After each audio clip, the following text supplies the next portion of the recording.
بسم اللہ الرحمن الرحیم الحمد للہ وکفا السلام علی عبادہ الذین اصطفی اما بعد۔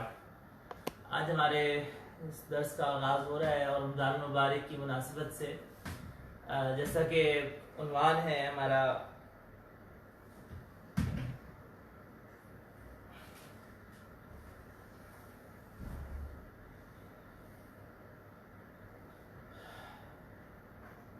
کہ جیسا کہ اس تفسیر کا عنوان ہے کہ قرآن کریم کی آیات مبارکہ کے اندر اور قرآن کریم کے اندر ہمارے لیے کیا تذکرہ موجود ہے، ہمارے لیے کیا نصیحت موجود ہے۔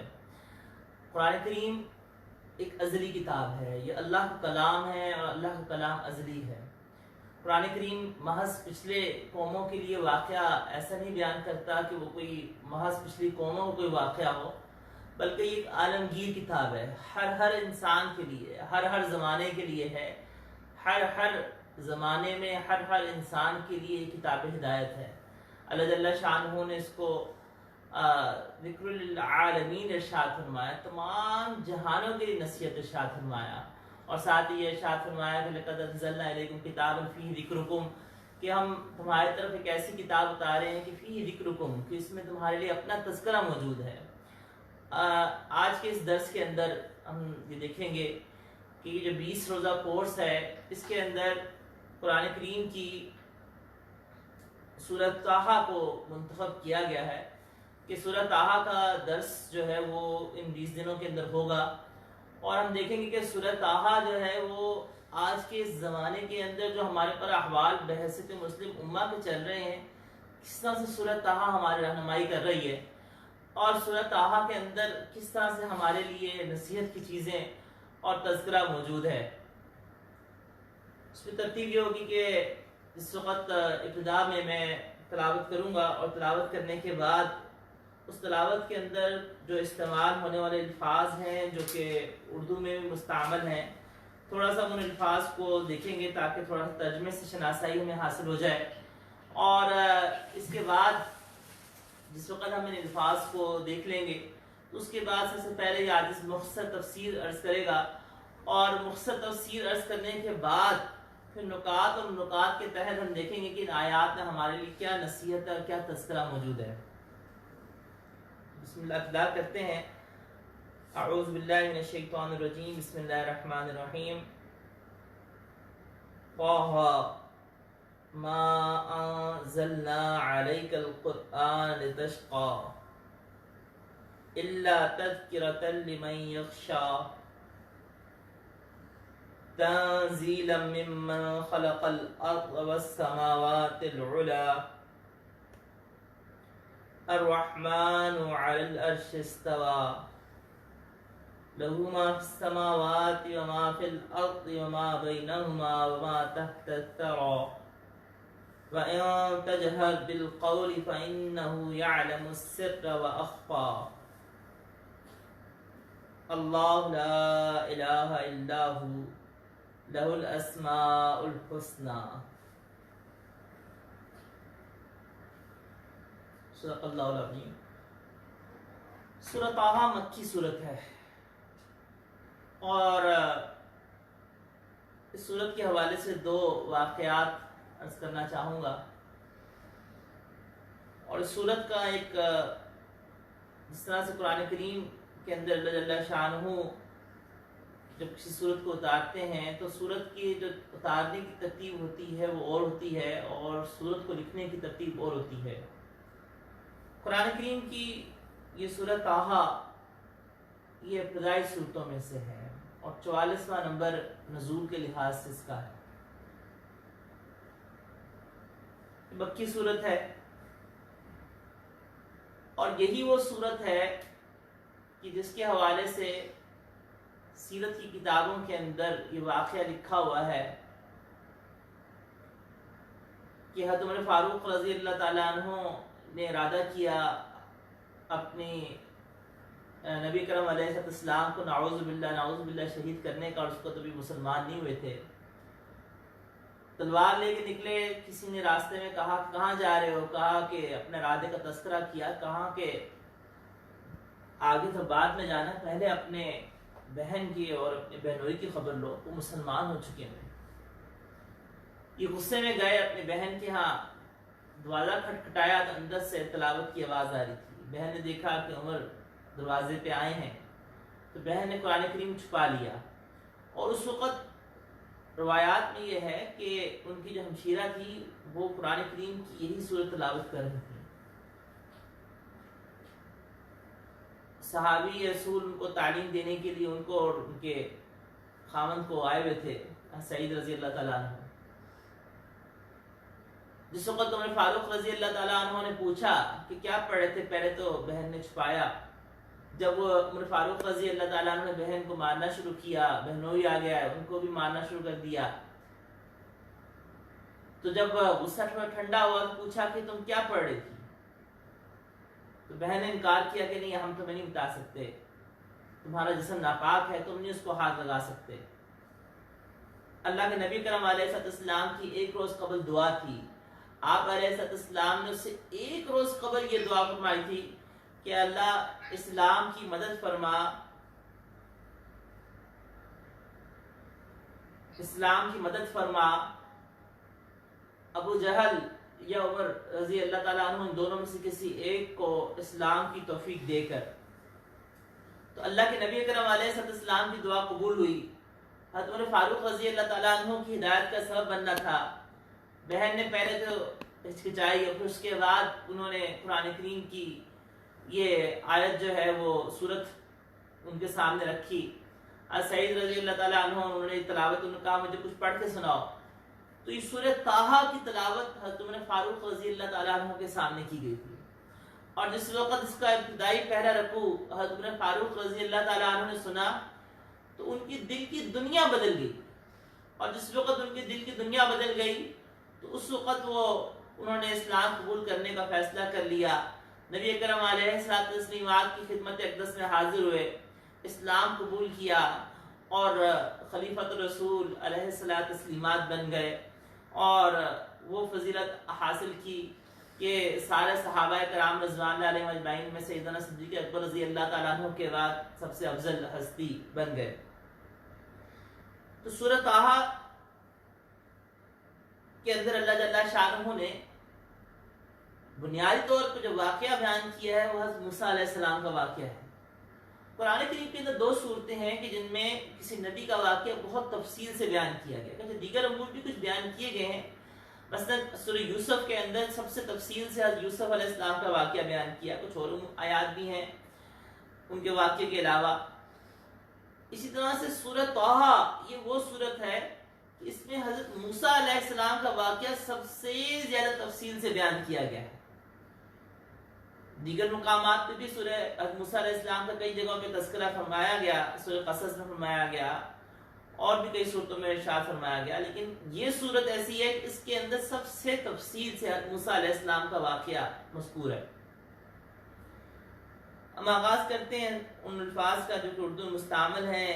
پہلے ان کو دیکھیے کہ ما انزلنا علیک القرآن لتشقی، جو لوگ زوم کے اوپر ہیں اسکرین پہ ان کے سامنے ترجمے کی سلائڈ شو ہو رہی ہے، اور اس کے اندر کوشش کریں گے انشاءاللہ کچھ نقشے بھی ہیں کہ جو کہ موسیٰ علیہ السلام کے حوالے سے جن کا تعلق قرآن جغرافیہ سے ہے، تو وہ بھی آپ لوگوں کو اسکرین کے اوپر شیئر کیے جائیں گے کہ جس سے آپ لوگوں کو اندازہ ہو کہ موسیٰ علیہ السلام کا سفر کہاں سے لے کے کہاں تک ہوا تھا، کوہ طور اس وقت کہاں پہ ہے، اور کہاں سے کہاں انہوں نے سفر کیا اور کہاں سے کہاں پہنچے۔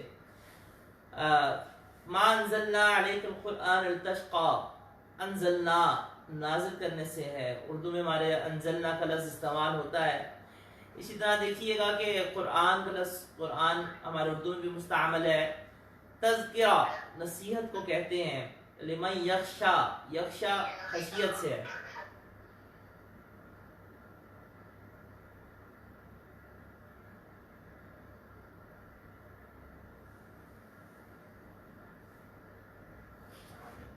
تو تخشا جو ہے وہ خشیت سے ہے۔ اسی طرح دیکھیے گا کہ تنزیل یہ بھی نازل کرنے سے ہے۔ خلق، خالق، خالق ہم اردو میں لفظ استعمال کرتے ہیں، بنانے والا، پیدا کرنے والا۔ تو خلق الارض والسماوات کہ جس نے آسمانوں کو اور زمینوں کو پیدا فرمایا۔ الرحمن، بسم اللہ الرحمن الرحیم، رحمان اللہ جل شانہ کا نام استعمال ہوتا ہے، صفاتی نام ہے اللہ جل شانہ کا۔ عرش کا لفظ دیکھیے، استوا، پھر اسی طرح دیکھیے گا کہ سماوات، ارض، سماوات آسمانوں کہتے ہیں، ارض زمین کے لیے، تحت الثرا، تحت الثرا یہ کسے کہتے ہیں؟ تحت الثرا کا لفظ ہمارے اردو میں استعمال ہو جاتا ہے پاتال یا زمین کے بالکل ساتویں، ایک قول تو یہ کہ ساتویں زمین کے نیچے وہ ماہ تحت الثرا ہے، اور دوسرا یہ کہ جہاں پہ بالکل زمین کی مٹی کھودتے کھودتے اور مٹی ختم ہو جاتی ہے اور سخت چٹانیں آ جاتی ہیں اور حرارت شروع ہو جاتی ہے، وہاں تک۔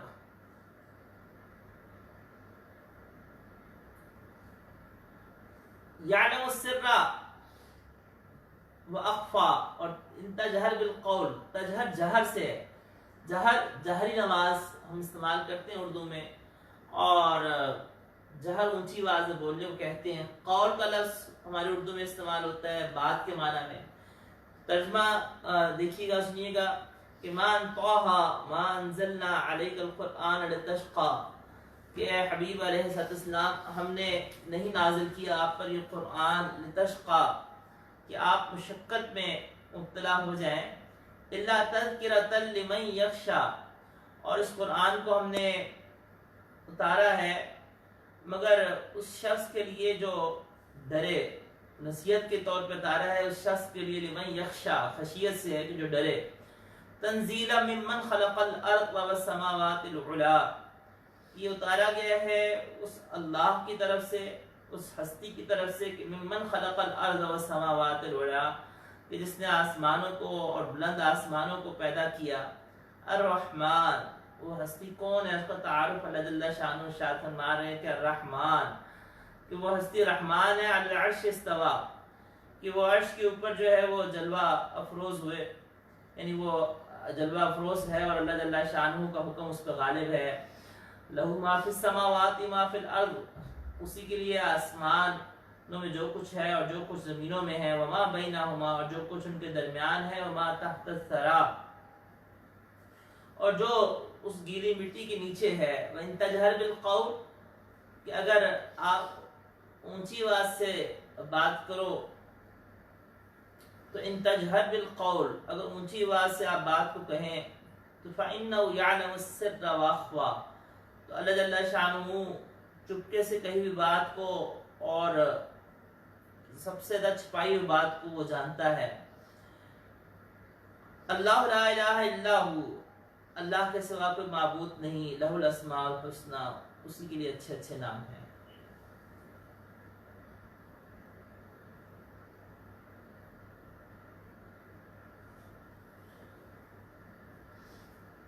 ان آیات کی تفسیر کیا ہے؟ اس میں نے عرض کیا کہ پہلے مختصر تفسیر ہوگی، اور مختصر تفسیر کے بعد ان آیات میں ہمارے لیے کیا تذکرہ و نصیحت موجود ہے اس کو ہم دیکھیں گے۔ سب سے پہلے تو طٰہٰ، طٰہٰ کیا ہے؟ اس کے حوالے سے مختلف اقوال ہیں۔ جمہور مفسرین کی رائے یہ ہے کہ یہ حروف مقطعات میں سے ہیں، اور حروف مقطعات وہ حروف ہوتے ہیں جو کہ صورتوں کے شروع میں اللہ جل شانہ نازل فرماتے ہیں انسانوں کی آزمائش کے لیے، جیسے الف لام میم، ذالک الکتاب لا ریب فیہ، تو الف لام میم یہ حروف مقطعات میں سے ہیں۔ اسی طرح سے راجح قول جمہور مفسرین کا وہ یہی ہے کہ اس سے مراد جو ہے وہ حروف مقطعات ہیں طٰہٰ سے۔ اس کے علاوہ بھی صحابہ کرام رضوان اللہ علیہم مجمعین سے سند صحیح کے ساتھ بعض روایات منقول ہیں، جس کو امام ابن کثیر رحمۃ اللہ علیہ نے نقل کیا۔ مثلا حضرت عبداللہ ابن عباس رضی اللہ تعالیٰ عنہما، سعید بن جبیر رضی اللہ تعالیٰ عنہ، اس طرح اکرمہ رضی اللہ تعالیٰ عنہ، وہ حضرات روایت فرماتے ہیں کہ طٰہٰ سے مراد یا رجل ہے۔ اور اس کے علاوہ بھی ایک قول موجود ہے کہ طٰہٰ، یہ طا جو ہے وہ روندنے کے معنی میں ہے، اور ہاز کے آگے اس کا استعمال یعنی کیا، اس کی وجہ یہ تھی کہ نبی اکرم علیہ الصلوۃ والتسلیمات بہت کثرت سے عبادت کیا کرتے تھے، اور بہت کثرت سے عبادت کرنے کی وجہ سے آپ علیہ الصلوۃ والتسلیمات کے قدمین مبارک میں ورم پڑ جایا کرتا تھا۔ تو آپ علیہ السلام کو مخاطب کر کے اللہ جل شانہ نے ارشاد فرمایا کہ ما انزلنا علیک القرآن لتشقى، کہ حبیب علیہ السلام نے قرآن آپ پہ اس لیے نازل نہیں کیا کہ آپ شدید مشقت اس کے لیے اٹھائیں۔ قرآن کریم کے یہاں پہ جو لفظ تشقى ذکر کیا گیا ہے، اور طٰہٰ کے حوالے سے ایک قول یہ بھی ہے کہ نبی کرم علیہ السلام کا نام نامی اس میں مبارک ہے، اگرچہ ایک قول ذرا سندن کمزور ہے، مگر بہرحال اس میں تحمل اتنی کمزوری روایت میں نہیں ہے، تحمل ہو سکتا ہے، اور بعض کو اس نے اپنا رجحان اس کی طرف بھی کیا، کیونکہ قرآن کریم کی سورت طٰہٰ کا جو پورا اسلوب ہے اور جو پورا اس کا سینٹرل پوائنٹ ہے، سینٹرل پوائنٹ کے حوالے سے میں عرض کرتا چلوں کہ ہر سورت کے سینٹرل پوائنٹ ہوتا ہے، وہ جو پوری سورت ہوتی ہے وہ سینٹرل پوائنٹ کے گھوم رہی ہوتی ہے، اور جو مرکزی اس کا سینٹرل پوائنٹ ہے اس کی طرف انشاءاللہ یہ آج ابھی آگے چل کے عرض کرے گا کہ اس سورت کا سینٹرل پوائنٹ کیا ہے جس کی پوری سورت گھوم رہی ہے، اور اس سینٹرل پوائنٹ میں ہمارے لیے بہت خاص میسج ہوتا ہے جو جوڑنے والا میسج ہوتا ہے، اور اس سینٹرل پوائنٹ کے حوالے سے انشاءاللہ یہ آج ابھی عرض کرے گا۔ طٰہٰ کے بارے میں جمہور مفسرین کا یہی قول ہے کہ یہ حروف مقطعات ہیں، اور یا یہ کہ اس سے نبی اکرم علیہ السلام کو مخاطب کیا گیا ہے۔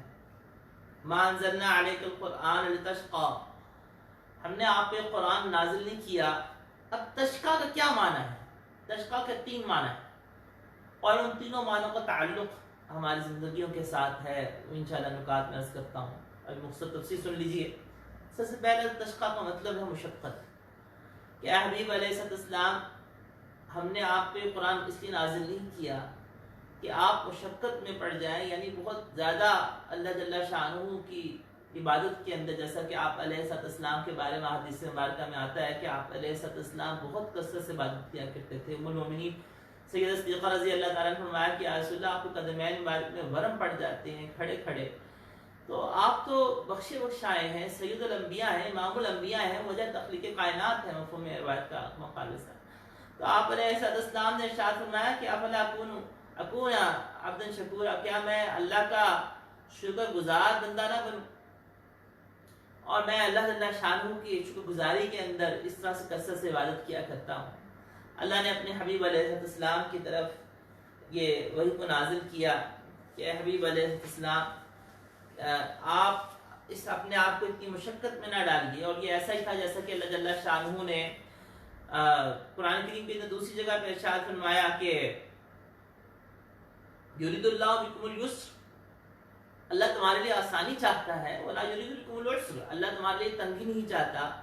اور اس طرح سے دوسری جگہ پہ اللہ جل شانہ نے ارشاد فرمایا کہ ما جعل علیکم فی الدین من حرج، سورہ حج میں ارشاد فرمایا کہ اللہ نے دین کے اوپر چلنے میں تنگی نہیں رکھی۔ اچھا، اب دین کے اوپر چلنے کے حوالے سے تنگی کے حوالے سے میں تھوڑی سی وضاحت کر دوں کہ اس کا مطلب کیا ہے۔ ایک وہ مشقت ہوتی ہے کہ جو دین کے اوپر چلتے وقت، چلنے کے اندر دین میں یسر کا مطلب کیا ہے، دین میں آسانی کا مطلب کیا ہے؟ تو دین میں آسانی کا یہ مطلب قطعاً نہیں ہے کہ ہم دین کے اوپر اپنی مرضی کے دین کے اوپر عمل کریں، جس حکم پہ ہمارا دل چاہے عمل کر لیا، جس حکم پہ دل نہیں چاہا عمل نہیں کیا، دل چاہا نماز پڑھ لی، دل چاہا روزہ رکھ لیا، دل چاہا نماز نہیں پڑھی۔ تو دین میں یسر کا یہ ہرگز مطلب نہیں ہے۔ دین میں یسر کا ہرگز یہ مطلب نہیں ہے کہ اپنی مرضی کے دین کے اوپر چلے، کبھی گانے بھی سن لیے، کبھی فلمیں بھی دیکھ لی، کبھی کوئی عبادت کا کام بھی کر لیا۔ تو جو یہ والا مسلمان ہوتا ہے نا، یہ مذبذبین اپنی مرضی کے دین پر چل رہا ہوتا ہے۔ تو اللہ جل شانہ یہ ارشاد فرماتے ہیں ادخلوا فی السلم کافہ، کہ تم دین میں داخل ہو جاؤ پورے کے پورے، مقصود یہ ہے۔ پھر یہاں مشقت کا جس کا منع کیا وہ کیا، وہ کون سی مشقت تھی؟ وہ مشقت تھی جو کہ اللہ نے لازم آپ علیہ السلام نے اللہ کی شکر گزاری کے جذبے سے جس وقت قدمین مبارک پہ ورم پڑ گئے اور آپ علیہ السلام کے قدموں کے اندر نشانات پڑنا شروع ہو گئے کثرت عبادت کی وجہ سے، تو اس میں اللہ جل شانہ نے اپنے محبوب کو محبوبانہ انداز میں ارشاد فرمایا کہ حبیب علیہ السلام آپ اپنے آپ کو اتنا مشقت میں نہ ڈالیں۔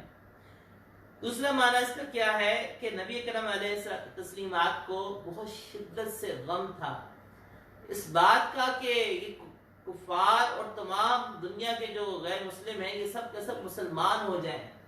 چنانچہ حدیث مبارکہ میں آتا ہے کہ آپ علیہ السلام نے ارشاد فرمایا کہ اپنی مثال آقا علیہ السلام اس طرح سے دی کہ میری مثال ایسی ہے کہ جیسے کوئی شخص آگ میں گر رہا ہو، کچھ پتنگے گر رہے ہو اور ان کو لوگ پیچھے سے کوئی پکڑ کے ان کو کھینچ رہا ہو، تو انسانوں کی مثال اس طرح سے ہے کہ وہ آگ کی طرف جا رہے ہیں، اور نبی کریم علیہ السلام کی مثال ایسے ہے کہ وہ ان کو پکڑ کے پیچھے سے گھسیٹ رہے ہیں کہ آگ میں مت جاؤ، آگ میں مت جاؤ، مگر انسان سمجھ نہیں رہے۔ تو نبی کریم علیہ السلام کو بہت زیادہ غم تھا، بہت زیادہ کڑن تھی اس بات کی کہ میری امت کے اندر کوئی ایک فرد بھی جہنم میں نہ جائے، اور یہ وہ شدت غم تھا جس کو یہاں پہ قرآن کریم میں ارشاد فرمایا گیا کہ ما انزلنا علیک القرآن لتشقی، کہ حبیب علیہ السلام آپ غم کیجئے مگر اس غم کے اندر اپنے آپ کو ہلاک نہ کیجیے، جیسے سورہ کہف میں اللہ نے ارشاد فرمایا کہ فَلَعَلَّكَ بَاخِعٌ نَفْسَكَ عَلَىٰ آثَارِهِمْ إِن لَّمْ يُؤْمِنُوا بِهَٰذَا الْحَدِيثِ أَسَفًا۔ اے حبیب علیہ السلام آپ تو اپنے آپ کو ہلاک ہی کر ڈالیں گے کہ اگر ان لوگوں کے غم کے اندر کہ یہ لوگ اسلام قبول نہ کیا تو اس غم میں اپنے آپ کو ہلاک نہ کیجیے۔ اور تشقیٰ کا تیسرا معنی وہ یہ ہے کہ سعادت کی الٹ، کہ فرمایا گویا کہ سعادت کا مقصد یہ ہے کہ اے حبیب علیہ السلام میں نے اس قرآن کو نازل کیا ہے تاکہ آپ کو میں تمام جہانوں کی عزت سے سرفراز فرماؤں، تمام جہانوں کی عزت سے سرفراز فرماؤں، آپ کو وہ مقام عطا فرماؤں جو اس قرآن کے ذریعے سے میں نے کسی کو عطا نہیں فرمایا، اور اس قرآن پر عمل کرنے والوں کو بھی کیا مقام عطا فرماؤں۔ امام ابن کثیر رحمۃ اللہ علیہ نے یہاں پہ ایک حدیث سے مبارکہ نقل کی ہے جو کہ حسن درجے کی ہے، کہ فرماتے ہیں کہ اللہ جل شانہ قیامت کے دن علماء کو مخاطب کر کے ارشاد فرمائیں گے کہ انی لم اجعل علمی و حکمتی فیکم، کہ میں نے تمہارے اندر اپنا علم اور اپنی حکمت اس لیے نہیں رکھی تھی کہ الا وان اريد ان اغفر لكم، مگر یہ کہ میں چاہتا تھا کہ میں تمہاری مغفرت کر دوں، الا ما كان منکم ولا ابالی، کہ جو تم سے خطائیں ہوئیں ان کے اوپر میں تمہاری مغفرت کر دوں۔ تو اللہ جل شانہ علماء کو، فقہاء کو، کہ وہ انبیاء کے وارث ہوتے ہیں اور ان کو عزت کس سے ملی ہے؟ اس قرآن سے ملی ہے، نبی علیہ السلام کی سیرت سے ملی ہے۔ فرمایا کہ اس قرآن کا علم میں تمہارے سینوں میں اس لیے نہیں رکھا تھا کہ میں تم کو سزا دوں اور تمہاری مغفرت نہ کروں، تو فرمایا کہ لم اجل علمی و حکمت فیکم الا وان اريد ان اغفر لكم، میں تمہاری مغفرت کرنے کے لیے اس علم کو تمہارے سینے میں رکھا تھا۔ یہ حدیث سے مبارکہ کو امام ابن کثیر رحمۃ اللہ نے نقل کیا اور فرمایا کہ یہ حسن درجے کی سند ہے، یعنی مستند حدیث ہے۔ چنانچہ حدیث میں مبارکہ فرمایا کہ من یرد اللہ، کہ جس کے ساتھ اللہ ارادہ کرتا ہے بھی خیرن، خیر کا، یفقہہ فی الدین، اللہ اس کو بھلائی نصیب فرماتا ہے، دین کی سمجھ عطا فرماتا ہے۔ تو یہاں پہ تیسرا معنی بھی ہے کہ اللہ نے اس قرآن کو اس لیے اتارا تاکہ اس قرآن پہ کے ذریعے سے حبیب علیہ السلام آپ کو تمام جہانوں کی عزتوں سے سرفراز اللہ جل شانہ کر دے۔ اور اسی معنی کے لحاظ کے ساتھ قرآن کریم کی اسی سورۃ طٰہٰ کے اندر آگے چل کے اللہ جل شانہ نے ارشاد فرمایا ہے من اعرض عن ذکری، کہ جو میرے اس ذکر سے، میری نماز سے، میری عبادت سے، میرے دین سے جو اعراض کرتا ہے، فإن له معیشۃ ضنکا، کہ میں اس کی زندگی کو تنگ کر دوں گا، ونحشر یوم القیامۃ اعمیٰ، اور اس کو قیامت کے دن میں اندھا اٹھاؤں گا۔ تو اس آیت کو قرآن کریم کی اس آگے آنے والی اسی سورۃ طٰہٰ کے اندر آگے والی آیت سے تھوڑا سا ریلیٹ کیجئے۔ اللہ جل شانہ نے ارشاد فرمایا کہ یہ نازل کیا ہے اللہ تذکرہ، نشانی، نصیحت کے لیے، کہ ہم نے اس کو اتارا ہے نصیحت کے لیے۔ تو نصیحت، تذکرہ کہتے کسے ہیں؟ تذکرہ کیا ہوتا ہے؟ تذکرہ کہتے ہیں اس نصیحت کو جو دل کو نرم کر دے، وہ نصیحت کہ جو انسان کو ہر وقت ذہن میں مستحضر رہے، اس کو گناہوں سے روک دے اور اس کے دل کو نرم کر کے دین کے اوپر ڈال دے، اللہ کی طاعت کی طرف لے جائے۔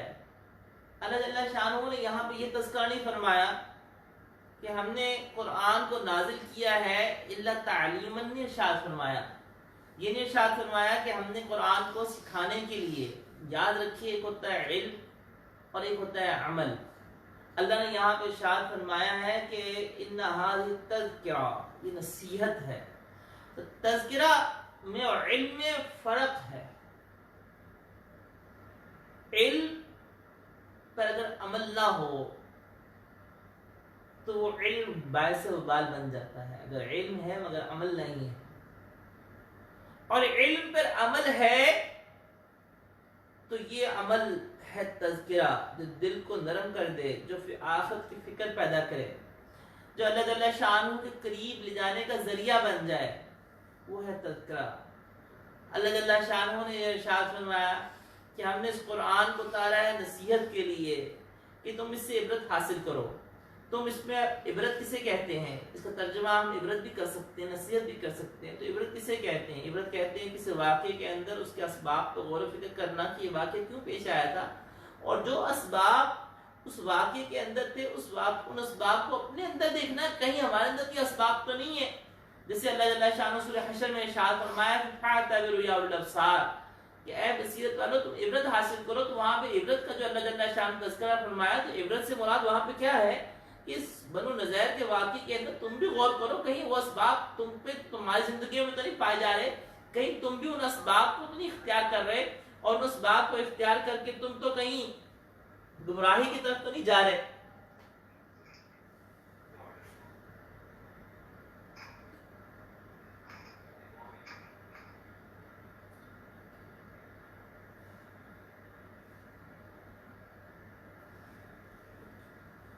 اللہ جل شانہ نے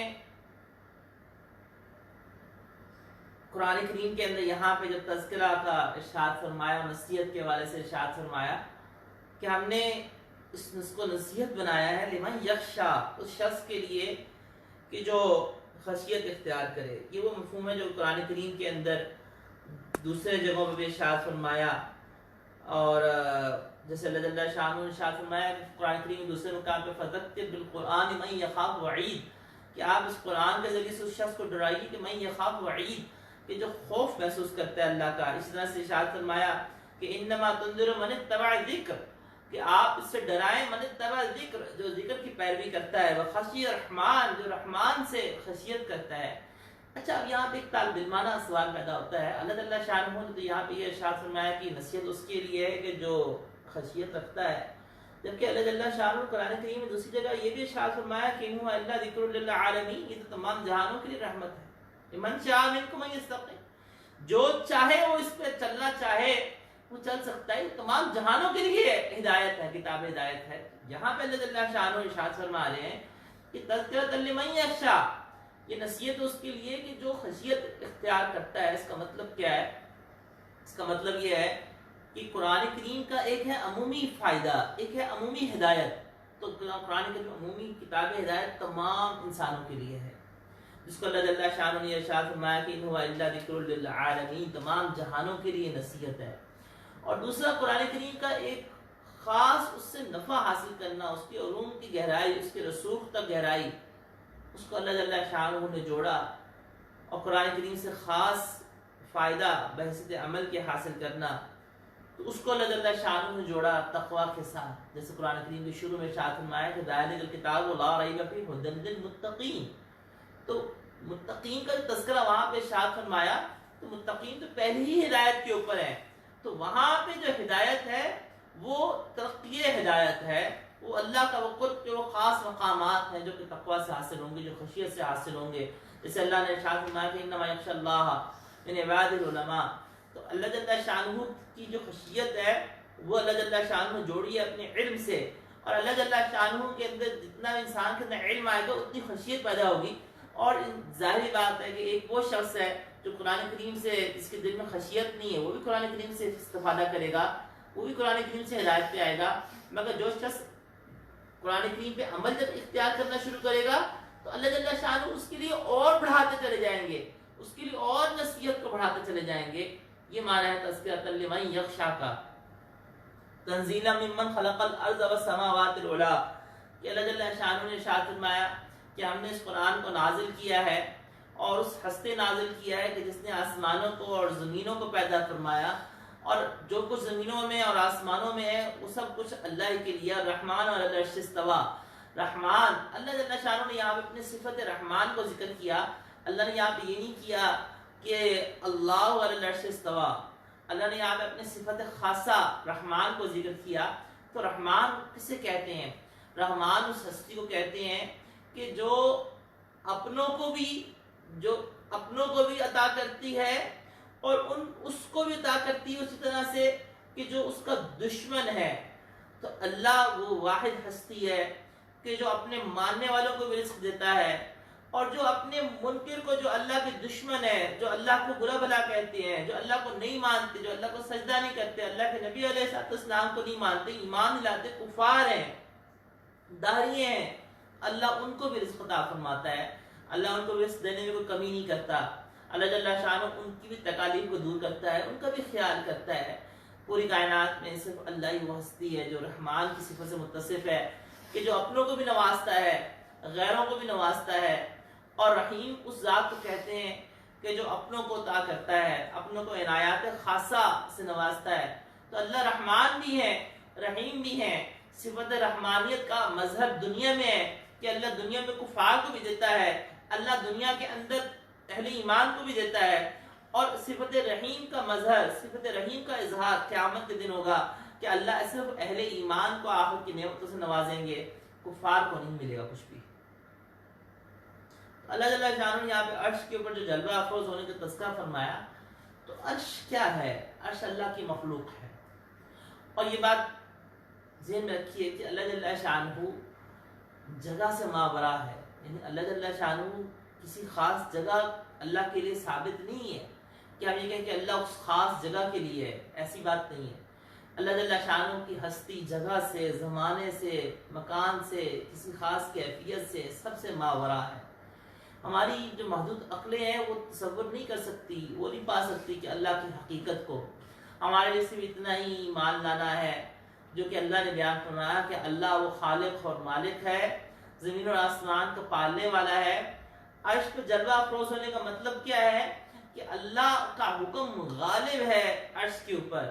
اس آیت مبارکہ یہ متشابہات میں شمار ہوتی ہے کہ الرحمن علی العرش استویٰ، کہ رحمان عرش پہ جلوہ افروز ہوا، کیونکہ ہمیں اس کی ظاہری معنی تو پتہ ہے کہ استوا کا مطلب کیا ہوتا ہے، رحمان کا مطلب کیا ہوتا ہے، عرش کا مطلب کیا ہوتا ہے، مگر اس کی حقیقت کیا ہے، اس کی کیفیت کیا ہے، اس کا ہم ادراک نہیں کر سکتے.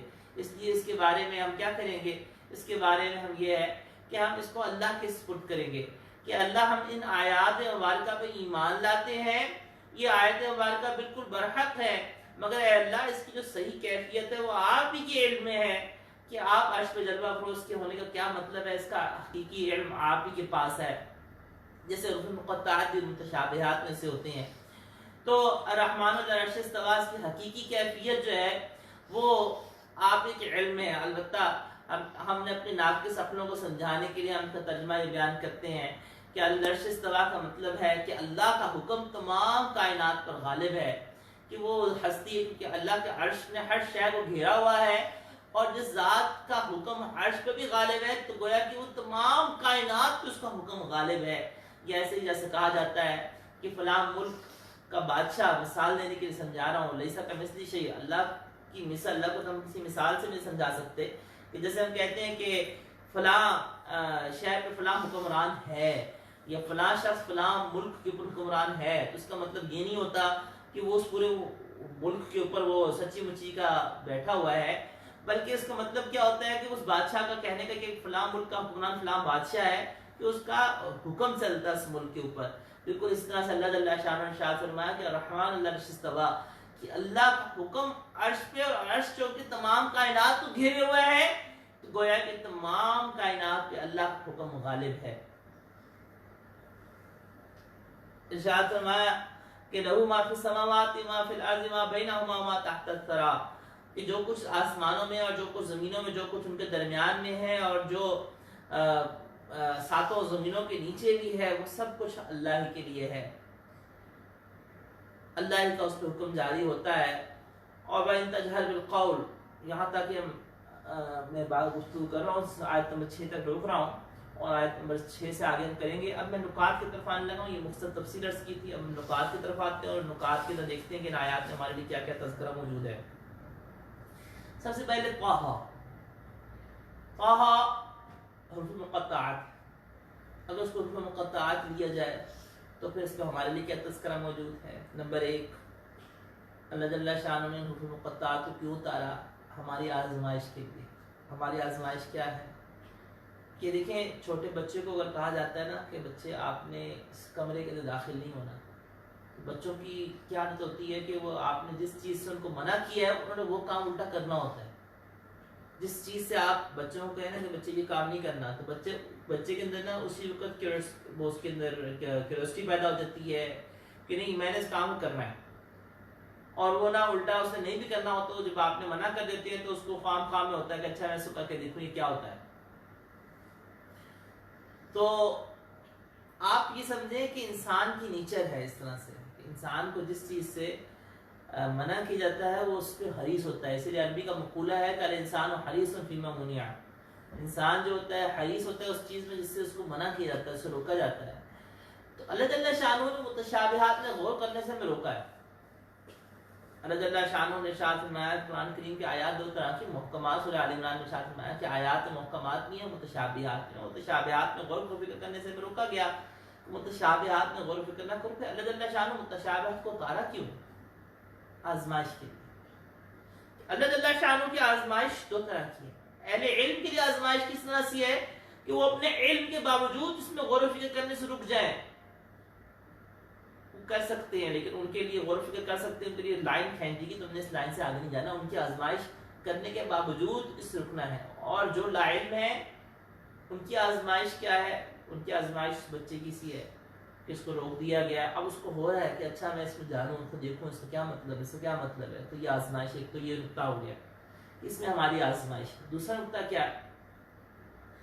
اللہ جل شانہ نے ان حروف مقطعات کو نازل قرآن کریم میں کر کے ہمیں یہ بات کا احساس کرایا کہ اے انسان تو جاہل ہے. انسان کا سارا علم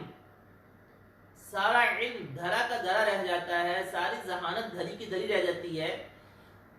اللہ جل شانہ چیلنج کر رہے ہیں اچھا اگر تمہیں اتنے ہی علامہ ہو، اتنے علم والے ہو، اس الف لام میم کا مطلب بتاؤ، اس کاف ہا یا عین صاد کا مطلب بتاؤ، اس ہا میم کا مطلب بتاؤ، اس طا ہا کا مطلب بتاؤ.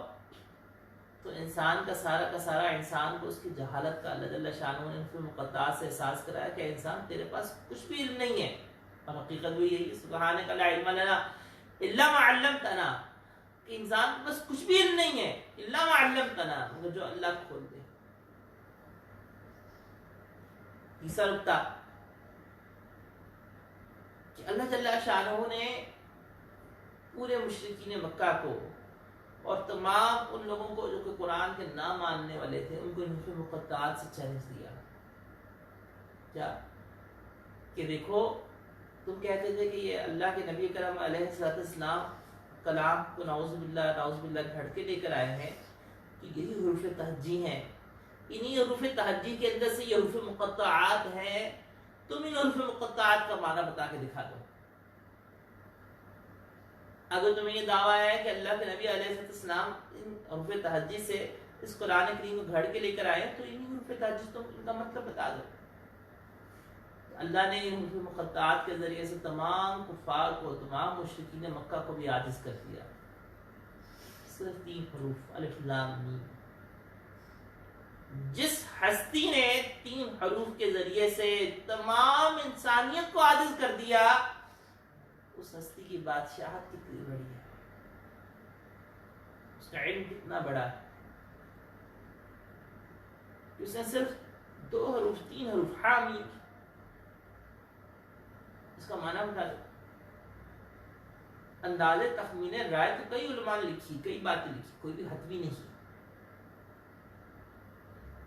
اس کا حتمی علم جو ہے وہ اللہ کے پاس ہے. اللہ نے اپنے حبیب علیہ السلام ہی کو دیا، ان کے علاوہ اس کا علم کسی کو نہیں، حتمی علم کسی کو نہیں، یقینی علم کسی کو نہیں. رائے تو آرات اقوال تو بشمار ہے، جس سے میں نے کہا کہ والد سے بھی عرض کیا کہ عبداللہ ابن عباس سے اللہ تعالیٰ عنہما فرماتے ہیں کہ اس سے مراد یا رجل ہے. اور اس کے علاوہ بھی دیگر اقوال بھی موجود میں نے عرض کیے کہ ہیں، کیونکہ حتمی قول نہیں. تو ہمارے لیے کیا تذکرہ ہوا؟ نمبر 1 انسان اپنی جہالت کا اعتراف کرے کہ انسان میں کچھ پتہ نہیں.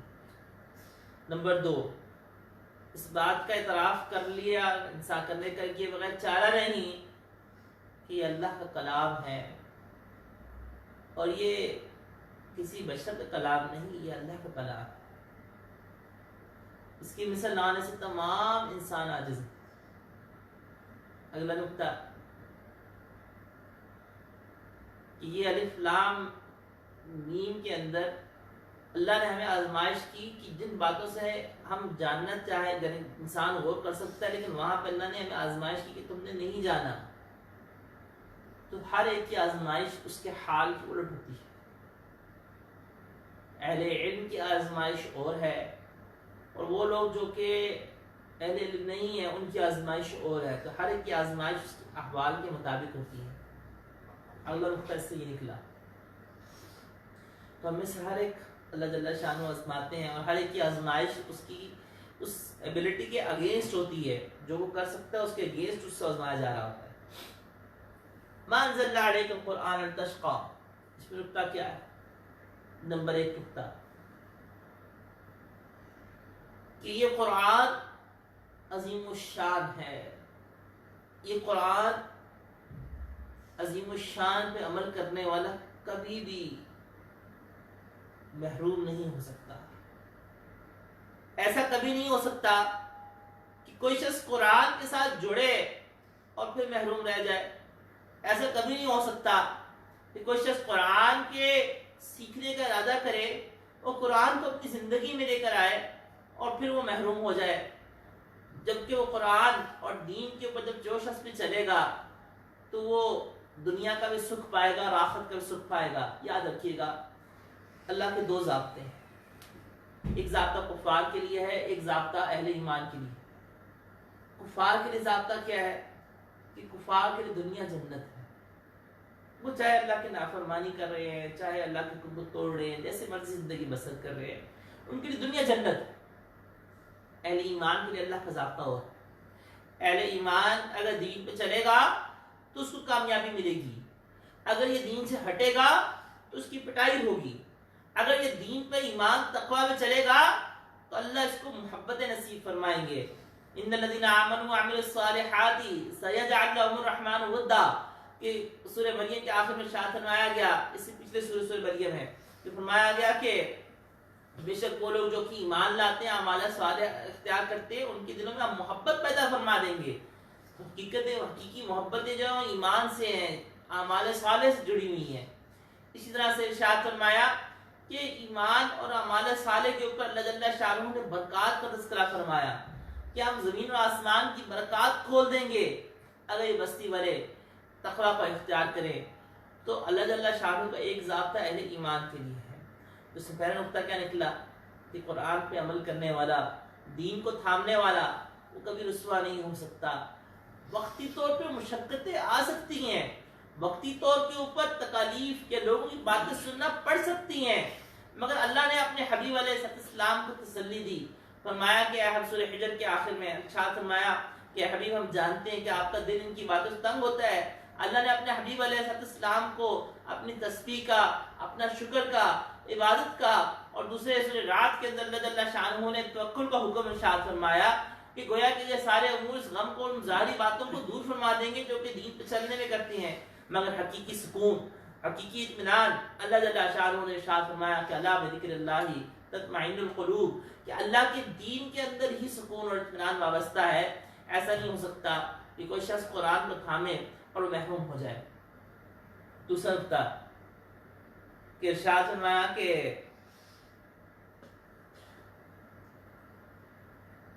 ہم نے اس قرآن کو نازل کیا آپ کے اوپر اے حبیب علیہ السلام، کہ آپ اس لیے نازل نہیں کیا کہ آپ اس غم کے مارے اپنے آپ کو بھلا ڈالیں۔ جس میں ہمارے کا نقطہ کہ اللہ کے نبی کرم علیہ السلام کی سنت مبارکہ تھی کہ آپ علیہ السلام کے دل میں، آپ علیہ السلام کے دل میں اپنی امت کی کڑن اس قدر شدت سے تھی، اس قدر شدت سے تھی کہ صحابہ بیان فرماتے ہیں کہ نماز میں آقا علیہ السلام کے سینہ اقدس سے ایسے آواز آیا کرتی جیسے ہانڈی کوئی ابل رہی ہو، شدت غم کی وجہ سے، شدت گریہ کی وجہ سے۔ آپ آقا علیہ السلام کے اس امت کے غم کا اندازہ کیجئے کہ جس وقت محشر کا میدان ہوگا، تمام لوگ جو ہے وہ تمام انبیاء کے پاس جائیں گے، حضرت آدم علیہ السلام کے پاس جائیں گے کہ آپ اللہ سے کہیں کہ حساب کتاب کا آغاز ہو، وہ انکار کریں گے۔ حضرت نوح علیہ السلام کے پاس جائیں گے، وہ انکار کریں گے۔ حضرت موسیٰ علیہ السلام کے پاس جائیں گے، وہ انکار کریں گے۔ عیسیٰ علیہ السلام کے پاس جائیں گے، وہ انکار کریں گے۔ ابراہیم علیہ السلام کے پاس جائیں گے، وہ بھی انکار کریں گے۔ صرف اور صرف آقا علیہ السلام کی کشتی ہوگی کہ جو لوگوں کے لیے اس وقت تمام انسانوں کے لیے سفارش فرمائیں گے اور اللہ جل شانہ حساب فرمائیں گے، اور ہر انسان کو قیامت کے محشر کی سختی کی وجہ سے وہ نفسی نفسی پکار رہا ہوگا کہ میری جان، صرف میرے آقا علیہ السلام امتی امتی، میری امت ارشاد فرما رہے ہوں گے کہ آقا علیہ السلام کے قلب مبارک قلب کے اندر اس امت کا غم اتنی شدت سے تھا کہ یہ امت ہدایت پہ آ جائے۔ تو یہ بھی سنت ہے، کسی گناہ گار سے نفرت مت کیجیے۔ اس میں ہماری نقطہ کیا ہے؟ اپنے اندر غم پیدا کیجیے، دین کے مٹنے کا غم پیدا کیجیے، لوگوں کی ہدایت پہ آ جانے کا غم پیدا کیجیے۔ ایک شخص یہ کہتا ہے کہ میرے گھر والے دین پہ نہیں چلتے، اس نے کیا ان کے لیے رو رو کے اللہ سے مانگا ہے کہ وہ دین پہ آ جائیں؟ اس نے کیا رو رو کے اللہ سے ان کے لیے ہدایت کو مانگا ہے؟ اللہ سے رو رو کے ان کے لیے ہدایت کو مانگیے۔ اپنے ان گھر والوں کے جو دین میں نہیں آئے، آپ ان کے لیے دین کا دروازہ ہیں۔ اپنی اولاد ماں باپ اپنی اولاد کے لیے رو رو کے دعا مانگے، اللہ ان کو ہدایت عطا فرما دے، تقویٰ عطا فرما دے، ان کو دین میں داخل فرما دے۔ تو اللہ سے مانگنا ہے تو کڑھن ہے، یہ غم ہے۔ یا آپ کا کڑھن اور آپ کا غم دوسرے پہ اثر کرے گا، یا آپ کا کڑھن اور یہ غم ہے جو دوسرے کو ہدایت کے اوپر لے کر آئے گا، اور ہدایت کے فیصلے اللہ جل شانہ ہی کریں گے، لیکن اس کڑھن اور اس غم پہ کریں گے۔ تو اس کڑھن اور اس غم کو بھی اپنائیے، یہ بھی سنت ہے۔ اگلا نقطہ کہ ارشاد فرمایا کہ اللہ تذکرۃ لمن یخشی، کہ ہم نے اس کو نصیحت کے طور پہ اس کے لیے اتارا کہ جو ڈرنے والا ہے۔ اس میں نقطہ کیا ہے؟ نمبر 1، اللہ نے یہاں پہ تعلیماً نہیں فرمایا، تذکرہ فرمایا۔ نقطہ کیا تھا؟ اصل علم وہ ہے جس پر عمل ہو، اصل علم وہ ہے جو انسان کو اللہ سے جوڑ دے، نصیحت وہ ہے جو دل کو نرم کر کے اللہ کی طرف لے جائے۔ محض الفاظ نہیں، محض باتیں نہیں، محض باتیں کرنے والے تو بہت ہے۔ اللہ کا مقصود نصیحت ہے، عمل ہے، مقصود اس دین کے اوپر چلنا ہے۔ اور یاد رکھیے گا کہ ایک ہوتا ہے علم نافع، اور علم نافع وہ علم ہے، وہ نور ہے کہ جس وقت دل میں آتا ہے تو انسان عمل کیے بغیر رہ نہیں پاتا۔ کتنی لوگ ایسے ہوتے ہیں ان کو پتہ ہوتا ہے کہ نماز پڑھنی ہے، مگر وہ نماز کی طرف نہیں جا رہے، علم تو ہے عمل نہیں ہے۔ کتنی لوگ ایسے ہیں ان کو پتہ ہے کہ فلمیں نہیں دیکھنی ہوتی، یہ گانے نہیں سننے ہوتے ہیں، مگر عمل نہیں ہو پا رہا۔ تو مقصود عمل ہے۔ ایک تو یہ نقطہ ہو گیا تذکرہ ہے۔ دوسرا ارشاد فرمایا تذکرۃ لمن یخشی، یہ نصیحت اس کے لیے کہ جو خشیت اختیار کرے۔ اس میں نقطہ کیا ہے ہمارے لیے؟ اگر آپ خشیت اختیار کریں گے تو اللہ جل شانہ آپ کے اوپر اس قرآن کو کھولتا چلا جائے گا، اللہ جل شانہ آپ کو اس عمل کے اندر ترقی دیتا چلا جائے گا۔ اگر جو انسان خشیت اختیار کرے گا، جو انسان اس علم پہ عمل کرنا شروع ہوگا کہ جو اس نے سیکھا ہے، اللہ اس کو وہ علم بھی عطا فرمائیں گے اس کو وہ نہیں جانتا۔ اللہ جل شانہ اس کو اس خشیت کی وجہ سے، تقوی کی وجہ سے، کہ جب وہ اپنے علم پہ عمل کرے گا تو اللہ جل شانہ اس کو اس چیز کے اندر بھی رسوخ عطا فرما دیں گے۔ تذکرہ اللہ تعالیٰ اس کو نصیحت بنا دیں گے، اللہ تعالیٰ اس میں زیادتی کرتے چلے جائیں گے۔ اور اسی صورت کے اندر اللہ جل شانہ رب زدنی علما بھی ارشاد فرمایا، اس کو بھی سے جوڑیے۔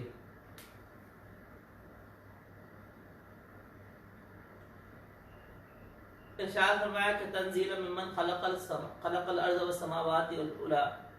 اس میں ہمارے نقطہ کیا فرمایا کہ یہ کلام اس ہستی کا نازل کرتا ہے کہ جس نے آسمانوں اور زمینوں کو پیدا فرمایا، اور جو کچھ آسمانوں اور زمینوں میں ہے وہ سب کا سب اسی کے لیے ہے. اس میں ہمارے نقطہ کیا ہے؟ نمبر 1، یہ قرآن عظیم الشان ہے، یہ اللہ کا، اس اللہ کا کلام ہے، تمام جہانوں کو پالنے والا ہے.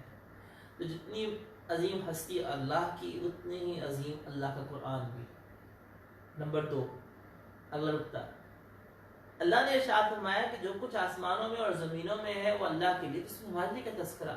اے بندو، اس زمین اور آسمان کی تخلیق کو بے فائدہ مت سمجھو. یہ زندگی اس کے اندر بے فائدہ نہیں ہے. افحسبتم انما خلقناکم عبثا، کیا تم یہ سمجھتے ہو کہ دنیا کے اندر تم کو ایسے ہی پیدا کیا گیا ہے؟ اللہ نے زمین اور آسمان کو ایسے ہی پیدا فرما دیا ہے؟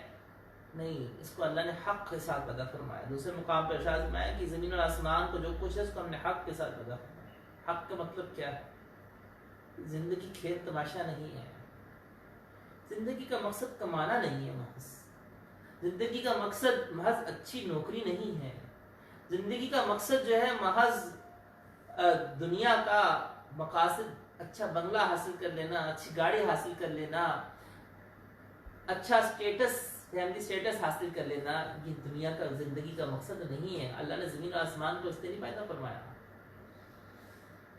بے فائدہ نہیں پیدا فرمایا. فحسبتم انما خلقناکم عبثا وانکم الینا لا ترجعون، کہ کیا تم یہ گمان کرتے ہو کہ اللہ نے اس زمین اور آسمان کو ایسی عبث پیدا فرما دیا، ایسی بے فائدہ پیدا فرمایا ہے؟ تو اللہ نے ایسے بے فائدہ نہیں پیدا فرمایا، یہ حق کے ساتھ پیدا فرمایا ہے. اس کا حق کیا ہے کہ اپنے زندگی کے مقصد کو ہم پہچانیں.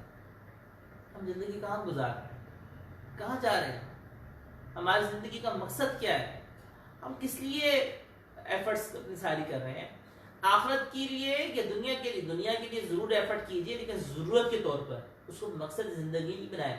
جیسے بیت الخلاء میں جانا یہ ہماری ضرورت ہے، کھانا ہماری ضرورت ہے، پینا ہماری ضرورت ہے، مگر بیت الخلاء میں جانے کا کوئی مقصد زندگی تو نہیں بناتا کہ میرا زندگی کا مقصد بیت الخلاء میں جانا ہے. ایک ضرورت ہے، ضرورت پوری کر کے ہم باہر آ جاتے ہیں. بالکل اسی طرح سے دنیا کی جو ضروریات ہیں یہ ہماری ضرورت ہے، مقصد نہیں ہے. مقصد زندگی دین ہے. مقصد زندگی اللہ کو راضی کر کے جانا ہے. مقصد زندگی اللہ کو اس طرح سے راضی کرنا عبادت کے ذریعے سے، مخلوق کو راضی کرنا اچھے اخلاق کے ذریعے سے، اور نبی اکرم علیہ السلام کو راضی کرنا طاعت کے ذریعے سے. یہ ہے پورے دین کا نچوڑ. حضرت مولانا احمد لاہور رحمۃ اللہ علیہ فرمایا کرتے تھے کہ میرا پاؤں اگر ٹرین کے ایک ڈبے میں ہو، چڑھ رہا ہوں، اور ایک پاؤں زمین پہ، اور کوئی مجھ سے اس وقت پوچھے کہ آپ دین کا خلاصہ، پورے دین کا نچوڑ بیان کر دیں، تو میں کہوں گا کہ پورے دین کا نچوڑ یہ ہے کہ اللہ کو عبادت سے، نبی کرم علیہ السلام کو طاعت سے، اور مخلوق کو حسن معاشرت سے اور حسن اخلاق کے ساتھ راضی کر کے چلے جاؤ. کہ اس طرح سے ہمارے حضرت فرماتے ہیں کہ تقویٰ یہ ہے کہ تم دنیا میں زندگی اس طرح بسر کر کے جاؤ کہ جب دنیا میں تم جاؤ تو تمہارے ذمے نہ تو کوئی اللہ کا حق ذمے ہو، نہ کوئی بندے کا کوئی حق تمہارے ذمے ہو. تم نے کسی کا کچھ دینا نہ ہو، کسی کا کوئی معاملہ، کسی کا کوئی تم نے کسی کو برا جملہ نہ کہا ہو جس کے بدلے میں تمہیں آخرت میں اس کی اپنی نیکیاں دینی پڑ جائیں. تمہارے ذمے کسی کا حساب نہ ہو. تو یہ دنیا کو اللہ نے بس نہیں پیدا فرمایا. الرحمن علی العرش استوى، اس میں نقطہ کیا ہے؟ اس میں نقطہ نمبر 1 تو یہی کہ متشابہات میں سے ہمیں آزمائش سے روکا گیا. نمبر 2، ارشاد فرمایا گیا کہ الرحمن، کہ اللہ وہ ذات ہے کہ جو اپنوں کو بھی دیتی ہے، پرائم کو بھی دیتی ہے، اور یہ ہستی صرف اور صرف اللہ کی ہے. اللہ کی وسعت رحمت کا اندازہ کیجئے، اللہ کی وسعت رحمت کا اندازہ کیجئے. اللہ نے یہاں پہ صفت رحمان کو اس لیے ذکر شاد فرمایا کہ دیکھو کہ اللہ کی مخلوقات میں سب سے بڑا اللہ کا عرش ہے، لیکن اللہ کی مخلوقات میں جو کہ سب سے بڑا اللہ کا عرش ہے، اللہ کی صفت رحمانیت اس کی پر بھی غالب ہے. اور اس کا مظہر کس وقت ہوگا؟ جیسا کہ دوسری روایت میں ہے کہ اللہ نے عرش کے سامنے لکھا کہ میری رحمت میرے غضب پر حاوی ہے، سبقت رحمتی ولا غضبی، کہ میری رحمت جو ہے میرے غضب کے اوپر حاوی ہے. تو اللہ کی جو رحمت ہے وہ اللہ کے غضب پر حاوی ہے. تو اللہ وہ ہستی کہ اتنا انسان گناہ کر کر کے تھک جاتا ہے، اللہ پھر بھی نواز دیتا ہے، جس میں ہمارے نقطہ کہ اللہ کی رحمت سے مایوس مت ہوں، اللہ کی رحمت سے مایوس مت ہوں۔ اللہ وہ ذات ہے کہ جو کافر کو بھی دے رہی ہے، جو کہ اس کا منکر ہے، تو جو مسلمان اللہ کے آگے توبہ کرے گا، اللہ کی طرف رجوع کرے گا، اللہ اس کو عطا نہیں فرمائیں گے، یقین عطا فرمائیں گے۔ آخر دعوانا ان الحمدللہ رب العالمین۔ یہاں پہ پہنچ کے میں اختتام کرتا ہوں انشاءاللہ۔ اب ہمارا ٹائم ہے مستقل، وہ 2:30 سے 3:30 کا ہی ہوا کرے گا، اور 2:30 سے 3:30 جو ہے وہ انشاءاللہ یہ درس ہوا کرے گا انشاءاللہ، اور یہ 20 دنوں کے اندر ہم سورۃ طٰہٰ کے اندر دیکھیں گے کہ ہمارے لیے ان آیات میں کیا تذکرہ موجود ہے۔ وآخر دعوانا ان الحمدللہ رب العالمین۔